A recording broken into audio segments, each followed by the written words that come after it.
എടാ എടാ ഗോകുവേ ഇങ്ങോട്ട് വന്നേ ബോബോയ് ഒന്ന് വന്നേടാ. താഴെ നിൽക്കുന്നവര് വണ്ടി കയറി നിക്കേ.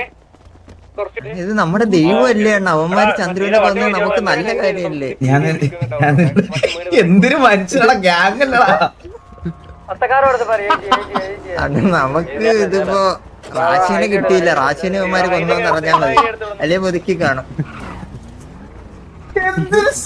എടാ ഞാൻ പറഞ്ഞ അതല്ല, അതല്ല ഈ ഏജ് ശരിക്കും ഫ്രണ്ട്ലി ഗ്യാങ് അല്ലേ? അതെ, കണ്ടി ഗ്യാങ്ങാണ്. എടാ അവന്മാര് നമ്മളായിട്ട് ഫ്രണ്ട്ലി, കണ്ടിയാണെങ്കിലും നമ്മളായിട്ട് ഫ്രണ്ട്ലി അല്ലേടാ. എനിക്കിഷ്ടമല്ലേ ഇവരെ, എനിക്ക് ആ സുഖമാരെ ഇവരുടെ ലീഡർ പാടത്തില്ല. ഇങ്ങനെയൊക്കെ പറഞ്ഞപ്പോ എങ്ങനെ ശരിയാവും? എടാ ഇവന്മാരെ നമ്മളായിട്ട് സിറ്റുവേഷൻ ഒന്നും എടുക്കാറില്ല.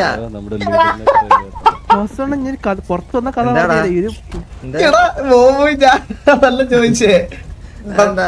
ചന്ദ്രന്റെ ബുദ്ധി വെച്ച് നോക്കിയാലേ അവന്റെ മേളിലുള്ള സംശയം ഒഴിവാക്കാൻ അവന്റെ ഗ്യാങ് സിറ്റുവേഷൻ വരെ ക്രിയേറ്റ് ചെയ്യും.